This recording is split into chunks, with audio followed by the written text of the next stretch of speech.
tous, bonjour à toutes, bienvenue sur la chaîne Happy Prof. Je suis Valérie Renaudot. Et je suis Stéphanie Chauvel. Nous sommes toutes les deux professeurs et formatrices académiques. Alors aujourd'hui, Val. Alors aujourd'hui, une nouvelle playlist que l'on va intituler La motivation. Et donc le premier épisode aujourd'hui sur les différentes formes de la motivation et leurs conséquences sur les élèves.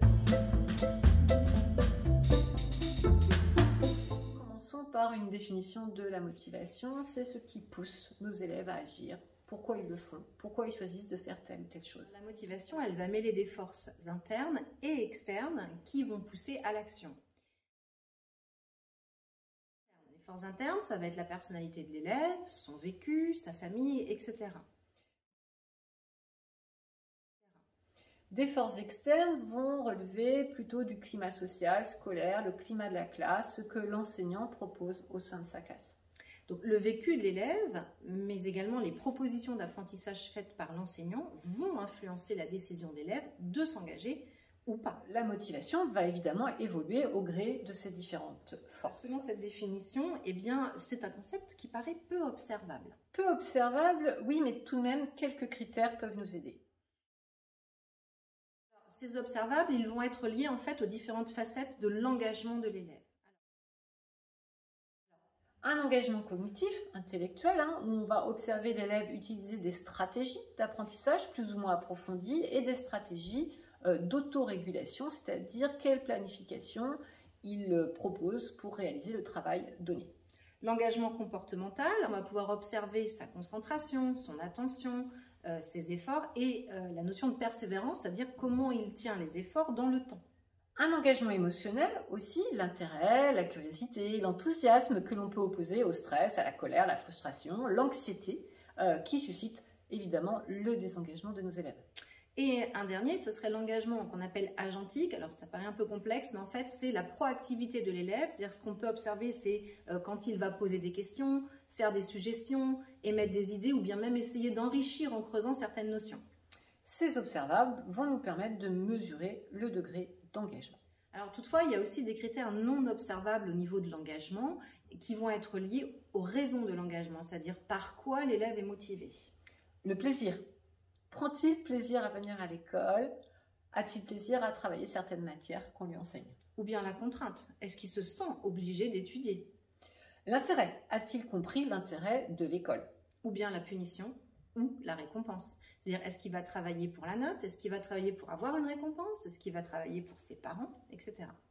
Ces raisons ont donc une influence sur les observables de l'engagement de l'élève dans la classe. Maintenant que nous avons défini la motivation, voyons quelle forme elle peut prendre. Et vous avez à l'écran les trois grandes formes de la motivation selon Deci et Ryan. La première, qui est la motivation, correspond à la résignation ou au sentiment d'incompétence. C'est l'élève qui va dire à l'enseignant « Ouais, mais je comprends rien ». Donc c'est l'élève qui, s'il pouvait, ne viendrait pas en classe. Il y a la motivation extrinsèque ou la motivation dite contrainte, c'est-à-dire « Est-ce que ça sera noté, monsieur ? Si tu ne fais pas, tu seras puni. Promesse d'une récompense ou à l'inverse, le sentiment de honte, de pression interne. » Ce type de motivation est le cas pour la plupart de nos élèves.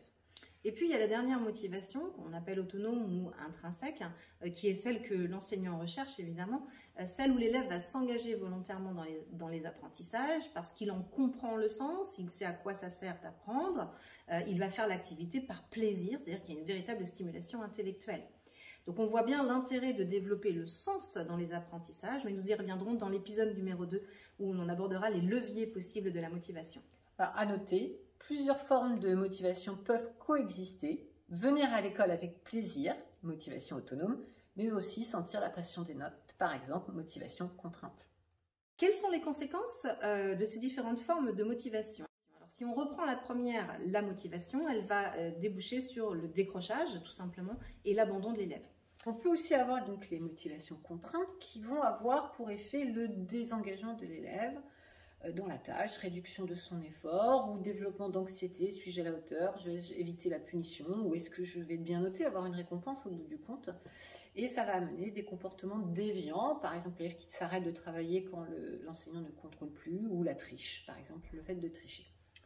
Les motivations autonomes, elles, évidemment, vont avoir des conséquences plus positives. Elles vont provoquer l'engagement, C'est-à-dire qu'on va observer l'effort, la persévérance, on va ressentir des émotions positives et on va voir des résultats scolaires également positifs.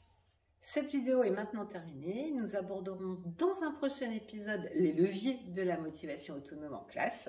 N'hésitez donc pas à liker comme d'habitude cette vidéo, à nous laisser des commentaires pour nous guider dans la construction de nos futures vidéos. Merci et à très vite sur Happy Prof.